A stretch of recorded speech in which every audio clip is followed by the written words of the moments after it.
I'm not going to engage in any gimmicks or any stunts, wear any silly hats, do something for the purpose of getting a publicity picture or the rest. Sock it to me? Spiro Agnew? Oh, it's a Greek philosophy name, and it must be something with the horse of Pegasus. It's for throwing out the opening pitch.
It was a year when there was no going back, a year of danger and of dreams. Hello, I'm E.G. Marshall. 1968 was a year none of us will soon forget. It was the year we were shaken awake from the American dream. It was, we were told, the dawning of the age of Aquarius, the time of the rainbow, and we were ready for that. We wanted the sun to shine in. In 1968, America was on trial. Vietnam tested our national will. The civil rights issue tested our humanity. And our youth tested our entire concept of freedom. 1968 was, of course, an election year. We had a president who had won by the greatest landslide in history 4 years before. It was odds on he would run again. Courage, compassion, wisdom, experience. The marks of a great president, Lyndon B. Johnson. Vote for him April 2nd. But Lyndon Baines Johnson had a few problems. The economy was slipping, the cities were in trouble, and the war in Vietnam was spinning out of control. Only 26% of the electorate was still in favor of it. There were strong contenders ready to take on LBJ for the Democratic nomination. I am announcing today my candidacy for the presidency of the United States. We want Bobby! We want Bobby! We want Bobby! I do not run for the presidency merely to oppose any man, but to propose new policies. Kennedy was against the war and had been for 3 years. He touched a nerve. In the first semester of the new academic year, there were 204 separate anti-war demonstrations on America's campuses. People were burning their draft cards. Vietnam was already the longest war in our history. People wanted out, and the polls showed that they wanted Bobby to lead the way. He answered the call. For Robert Kennedy, staying in touch with the future is simply a matter of practice. Kathleen was a touchdown. His concern for all young people is a matter of public record. Did Michael make it? Kennedy. And then, what nobody had expected. I shall not seek, and I will not accept the nomination of my party for another term as your president. There were just too many problems. Pressure on the dollar, unrest in the cities, an unwinnable war, protest on the campuses. LBJ had done what he could. It was time to go home. I shall seek the nomination of the Democratic Party.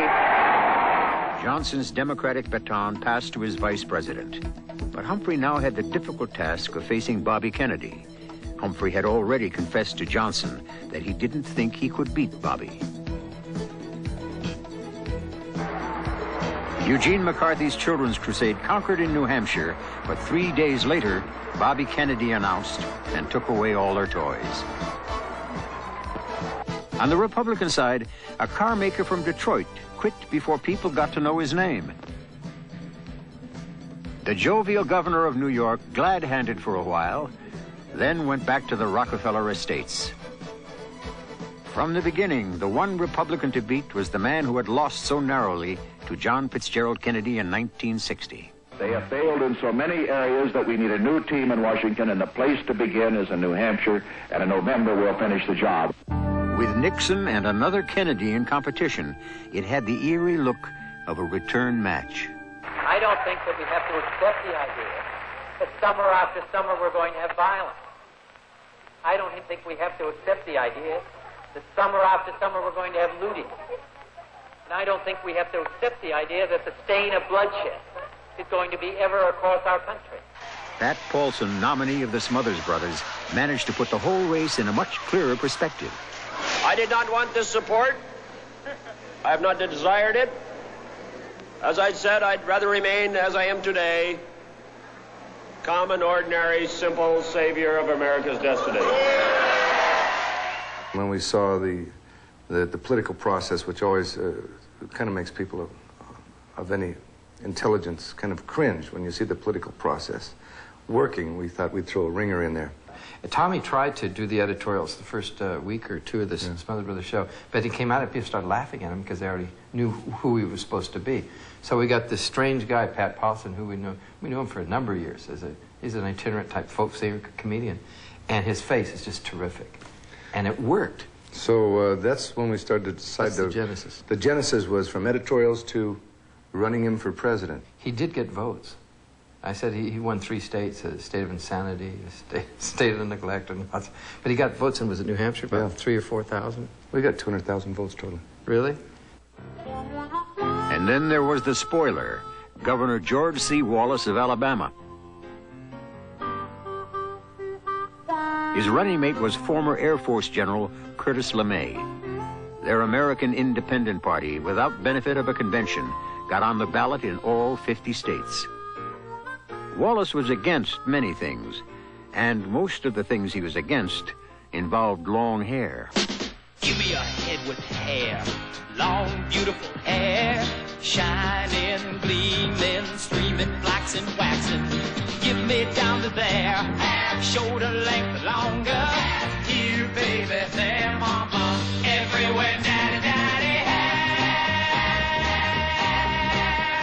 Grow it, show it, long as I can grow in my hair. I let it fly in the breeze and get caught in the trees. A home for the fleas in my hair. A home for the fleas, a hive for the buzzing bees. A nest for birds, there ain't no words for the beauty, the splendor, the wonder of my hair. Grow it, show it, long as I can grow it my hair.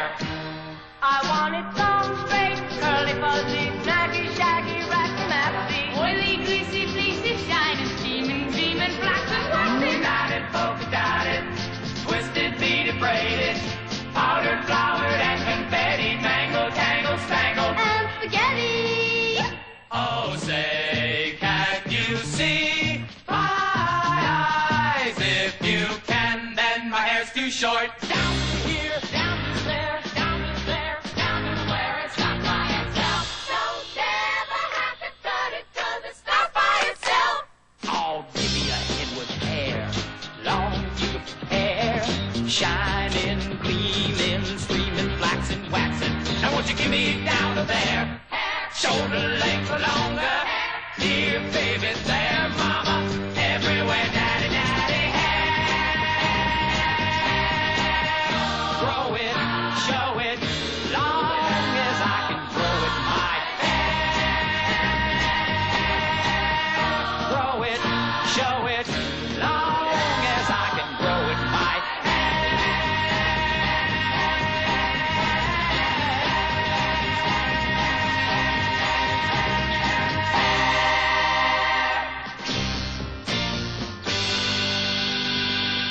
The music of the Flower Children came from somewhere else.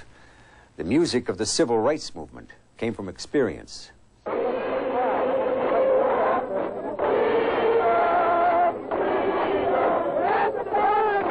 Martin Luther King spoke for the poor and dispossessed of all colors. And in the year of rage, he pointed to a different road. All violence is wrong, it is immoral, and it is impractical, and we got to come to see it. In the spring of 1968, the sanitation workers in Memphis, Tennessee were on strike. There was to be a rally to support them on the night of April 4th. Martin Luther King intended to be there. He and his party took $13 rooms at the Lorraine Motel. The night before, at the Masonic Temple in Memphis, Martin Luther King made a speech. I just want to do God's will. And He's allowed me to go up to the mountain. And I've looked over, and I've seen the promised land. I may not get there with you, but I want you to know tonight that we as a people will get to the promised land.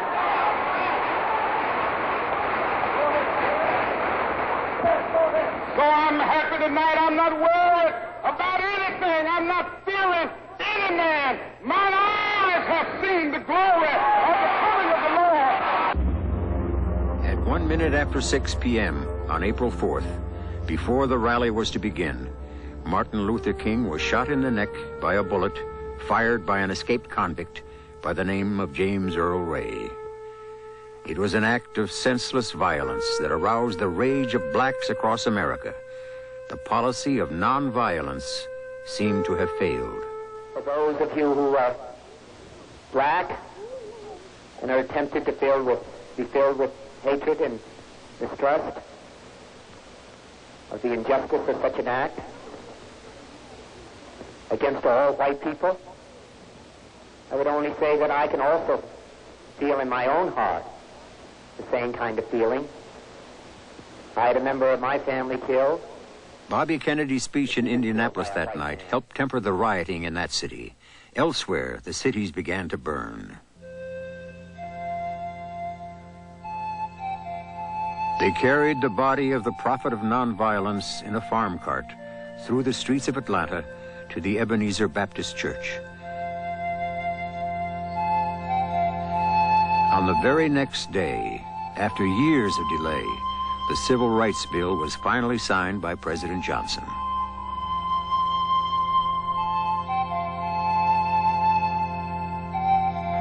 Stokely Carmichael, author of the expression Black Power, was watching the nation's capital burn. He had a new message. You're going to sit in front of your television set and listen to LBJ tell you that violence never accomplishes anything, my fellow Americans.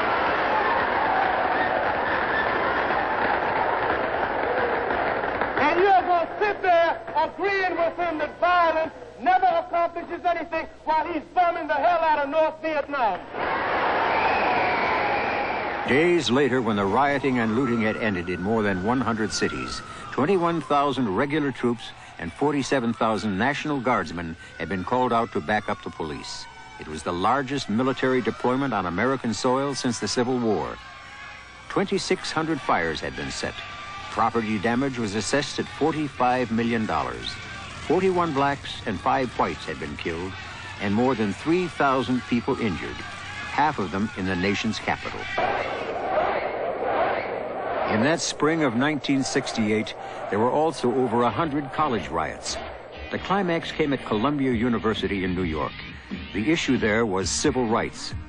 Columbia's administration had been forcing blacks out of tenements it owned, and many believed that it planned segregated entrances in a gymnasium it was building. To the students, Columbia's eulogy of Martin Luther King was hypocrisy. When other protests failed, the students started to occupy university buildings. They broke into President Grayson Kirk's office, drank his sherry, and left the place a mess. In the end, they held a total of 5 buildings, including the library. The university administration took a strong line. The issue on amnesty is a lot bigger than Columbia. The question of whether a small minority of students may destroy an academic community and the means of its existence goes to the very heart of university and civilized life in the United States. We are not prepared to give on that point. But the students would not be moved. We feel that the university has to grant amnesty before negotiations can begin, because we cannot negotiate with a club held over our heads. The showdown came at 2:30 in the morning. 1,000 New York police clubbed their way onto the campus. 102 people were hospitalized, 16 of them cops. It was violence far out of scale with the issue. Not all of our campuses were battlegrounds. The ROTC still flourished, sometimes under protest.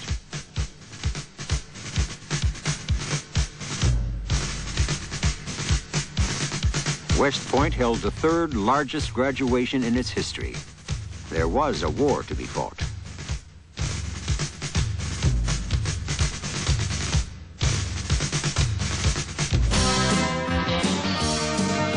And there were rites of passage to observe.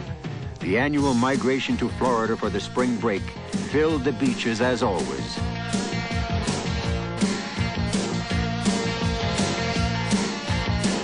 And the bars. Fun in the sun was a birthright. The wheels of choice were the muscle cars, preferably the GTO wide track. With 360 horses and all the options, it cost a fast $3,800.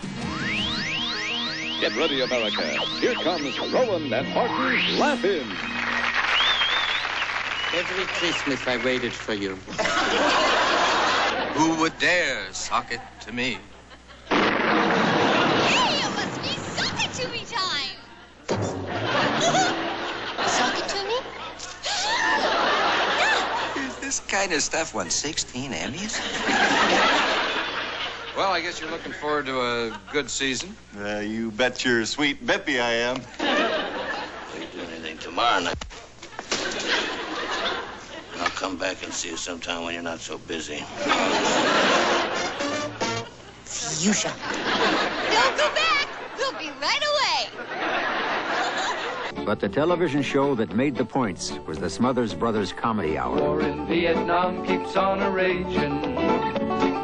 Blacks and whites still haven't worked it out. Pollution, guns, and poverty surround us. No wonder everybody's dropping out. But we're still here. We just reflected everybody that was worth hearing, we thought. Our ears were tuned to a different tune that was not being seen in primetime television. And that's basically what we did. It was happening all around the rest of the country, but we put it on television because that's the way we felt.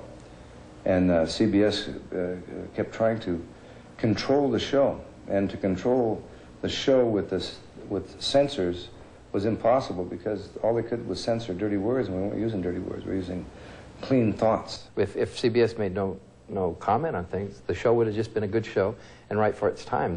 We didn't deliberately do controversy. I think really CBS caused the controversy by their inability to handle the subjects. That big grind is stretching out before us.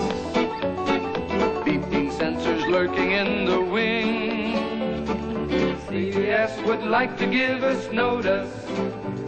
And some of you don't like the things we say. But we're still here. He's still there and so am I. You may not think we're funny, but we're still here. Come on, phone. Ring. Sex appeal. If you haven't got it, forget it. If you haven't got it, get it. Ultra Bright? Right, Ultra Bright. It gives you the brightest teeth, and it freshens your breath like a mouthwash. That's sex appeal. Ultra Bright gives your mouth sex appeal. Very interesting. The odds against every single person at Laguna Beach on a hot Sunday afternoon showing up with a bottle of Coca-Cola are not as wild as you might think. Not when you consider it's Coca-Cola. Because Coke has that great taste. The taste you never get tired of. And now, continuing with our Sunday concerts here in Pearl Harbor. Well, I think it's time to say goodnight, Dick. Good night, Dick. Good night, Dick. Night, Dick. Good night, Dick. Dick? I know they are. I can hear them laughing. But I'm not going on it this year. I promise you, I'm not going on it this year.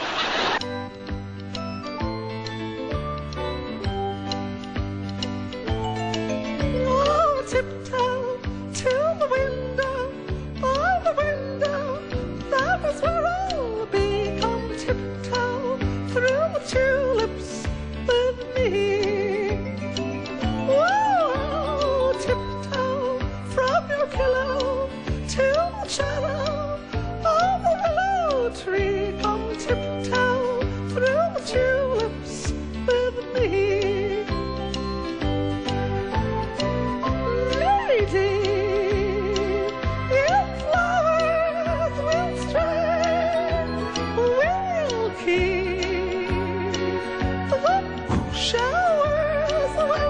And if I kiss you in the garden, in the moonlight, will you pardon me and tiptoe through the tulips with me?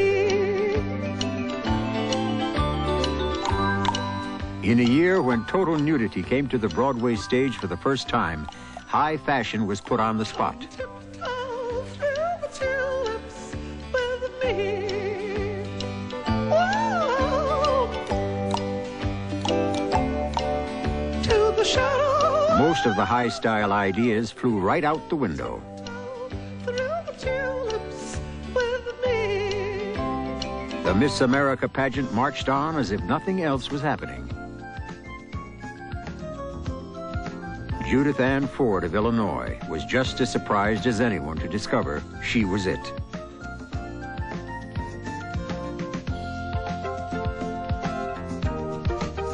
Outside on the boardwalk, for the first time, the women's movement made known its views on this kind of exhibition.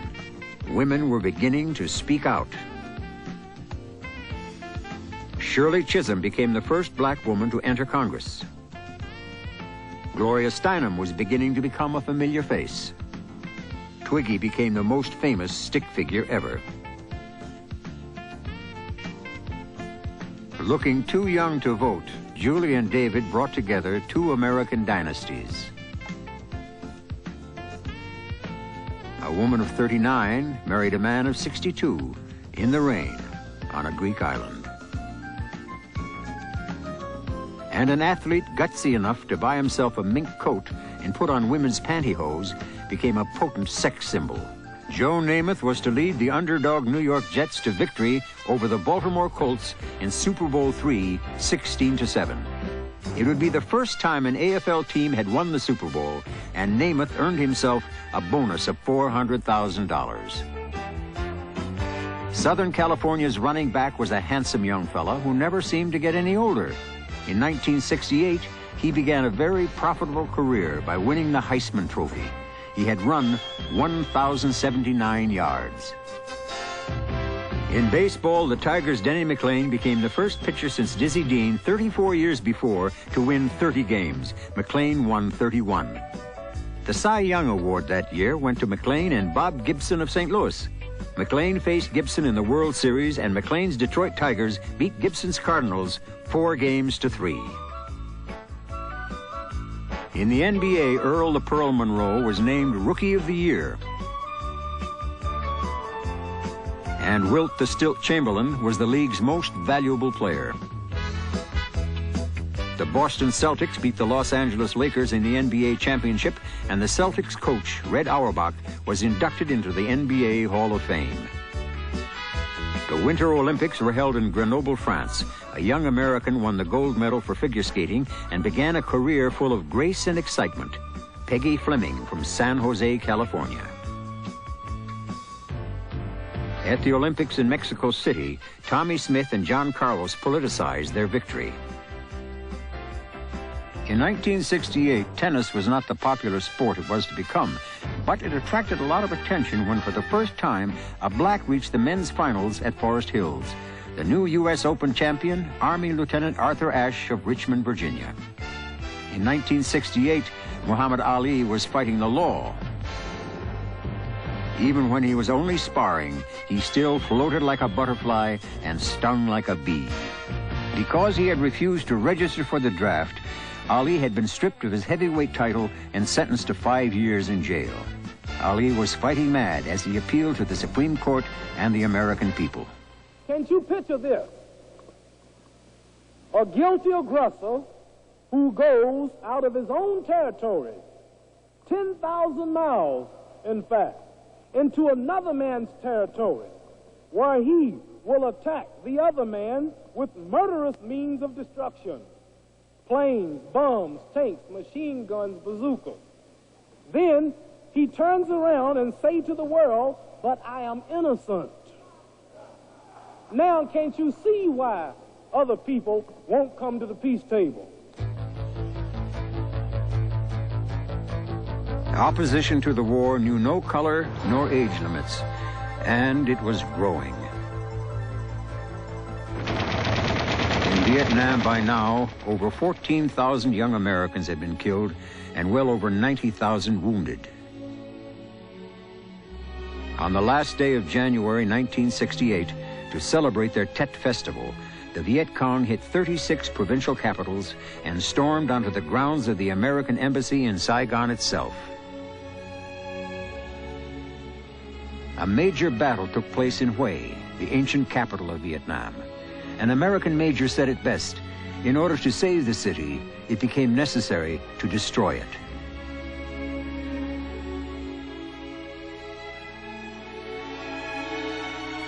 In Saigon, the chief of police executed a young prisoner, not caring that the world was watching. American Marines were surrounded on a nowhere hilltop called Khe Sanh, reachable only by airdrop.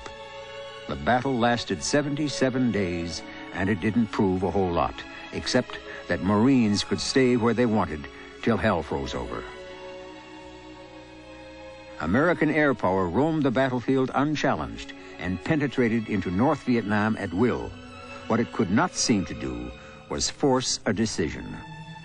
General Westmoreland thought the answer was more men. He already had 500,000. He asked for 206,000 more. The president disagreed. He decided on negotiation and announced a gesture. Tonight, I have ordered our aircraft and our naval vessels to make no attacks on North Vietnam, except in the area north of the demilitarized zone where the continuing enemy buildup directly threatens Allied forward positions. The talks with North Vietnam began in Paris, but they were a long way from getting any place. There was even disagreement about the shape of the table. After Tet, the networks announced that the initiative had passed to the enemy. The war went on. And other parts of the world caught fire. In August, Soviet tanks invaded Prague and smashed Czech hopes for change. The North Koreans made off with the Pueblo, one of our intelligence ships, and held it for ransom.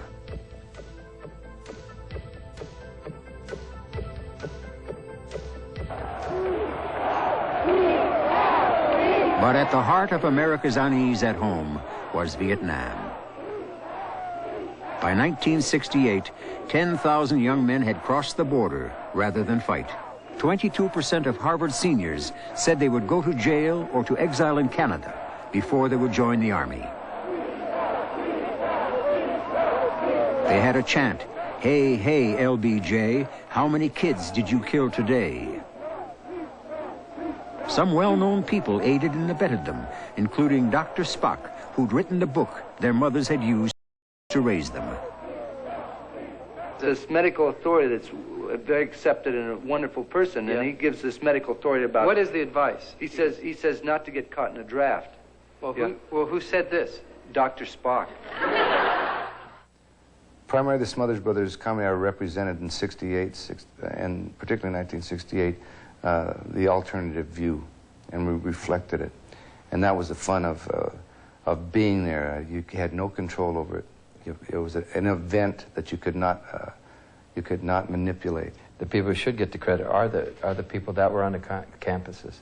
And I think Joan Baez and the Jane Fondas and people out there with very heavy, unpopular feelings against them from a certain portion of the country, they went out, and the kids who got into the not the riots, but the demonstrations, and they risked their college, their jobs, and physical harm, and we didn't. We were really protected in the CBS show. We were doing the show. That was the easiest part. So the only thing we could risk was the job.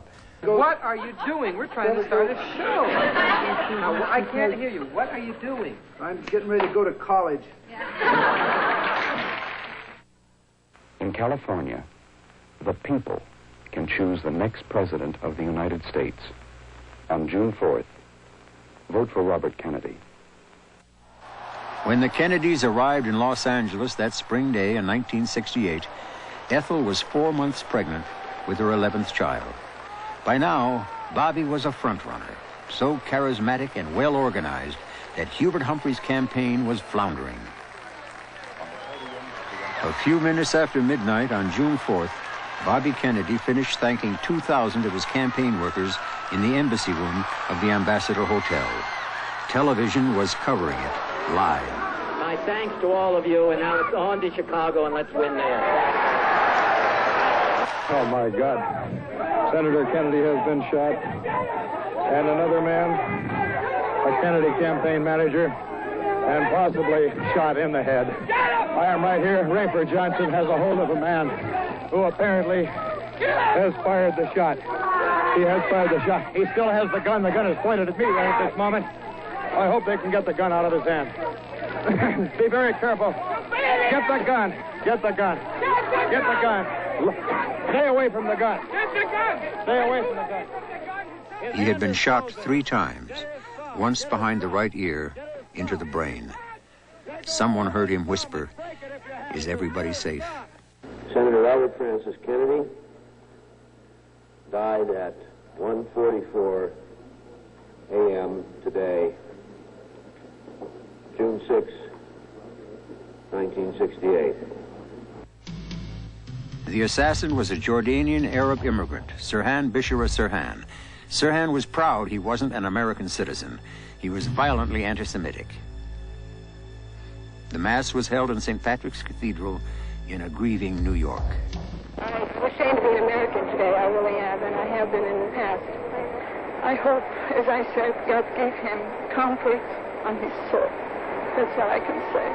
Beyond what he was in life, to be remembered simply as a good and decent man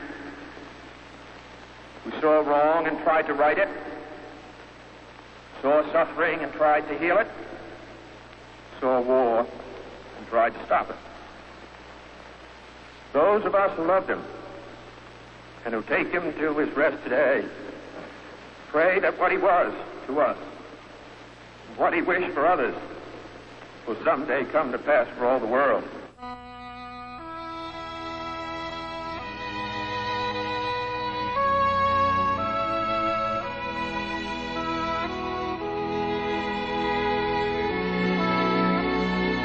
The funeral train took us all back through the 60s and forward to what place we did not know. Anybody here seen my old friend Abraham? Can you tell me where he's gone? He freed a lot of people, but it seemed good they die young. You know, I just looked around and he's gone.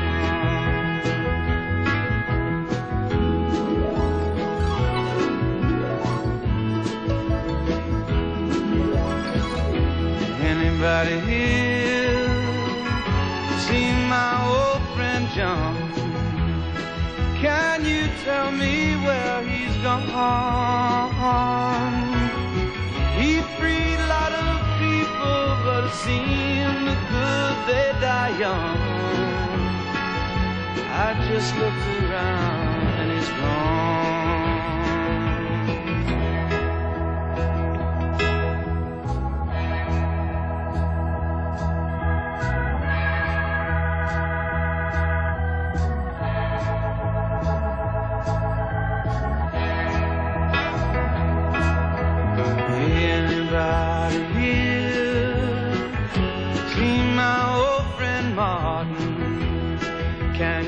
tell me where he's gone?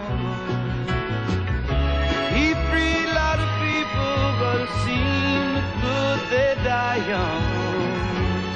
I just look round and he's gone. Didn't you love the things that they stood for? Didn't they try to find some good for you and me? And we'll be free someday soon. He's gonna be one day. Anybody here see my old friend Bobby? Can you tell me where he's gone? Thought I saw him walking up over the hill with Abraham and Martin and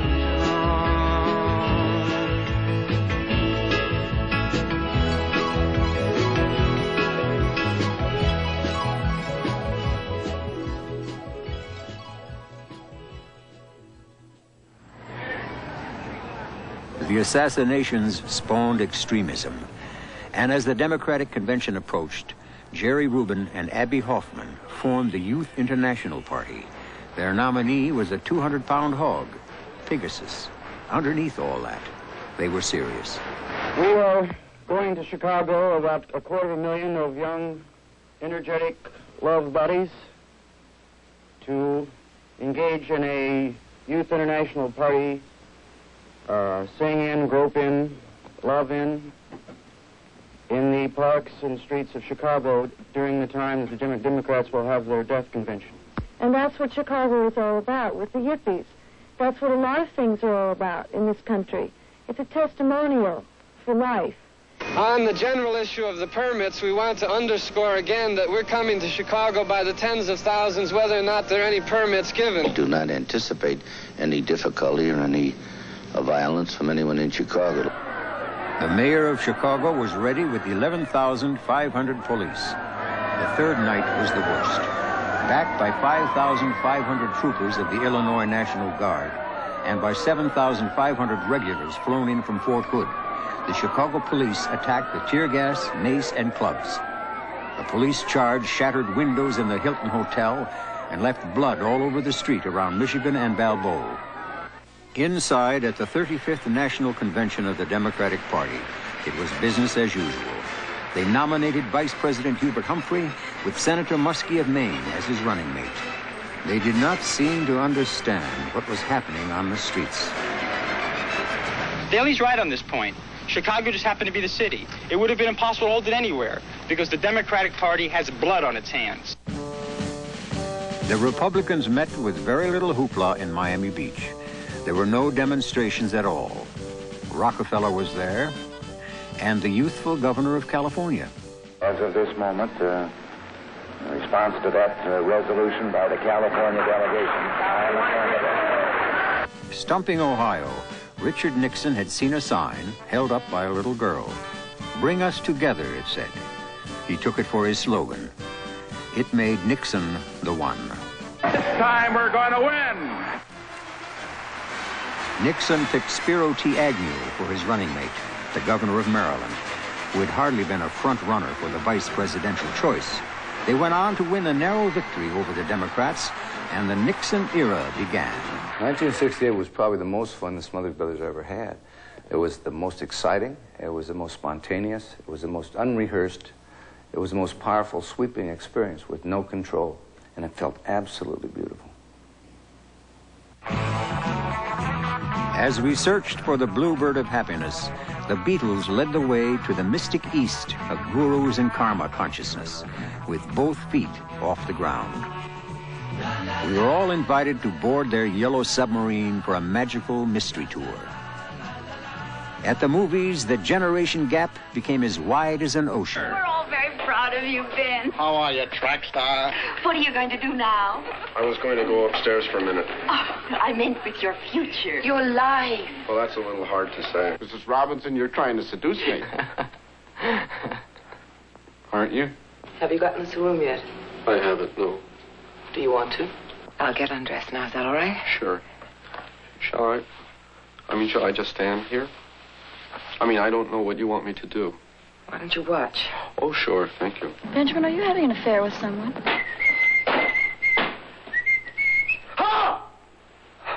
I do think you should know the consequences of what you've done. I do think you should know that my wife and I are getting a divorce soon. The point is, I don't love your wife, I love your daughters, sir.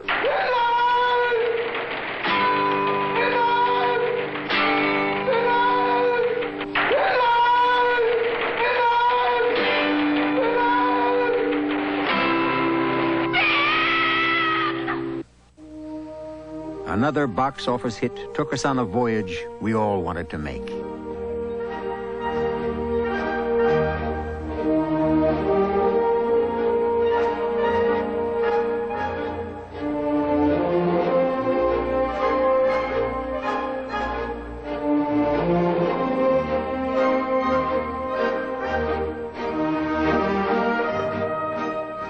So we ended 1968 with our eyes pointed to the stars.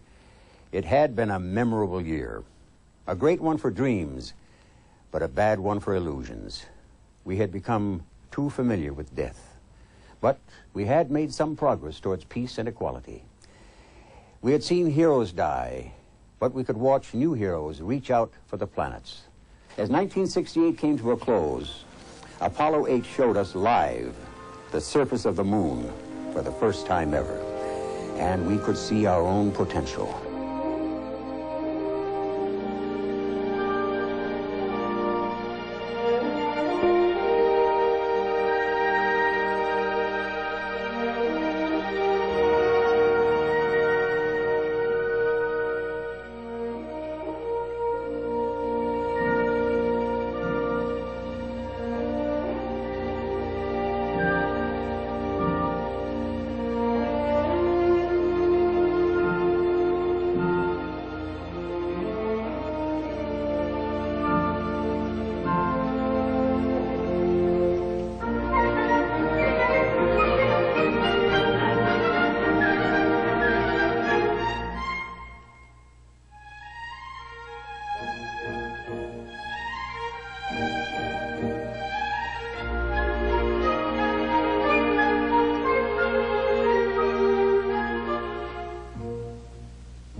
Up here on the moon is awe-inspiring, and it makes you realize just what you have back there on Earth. The Earth from here is a grand oasis in the big vastness of space.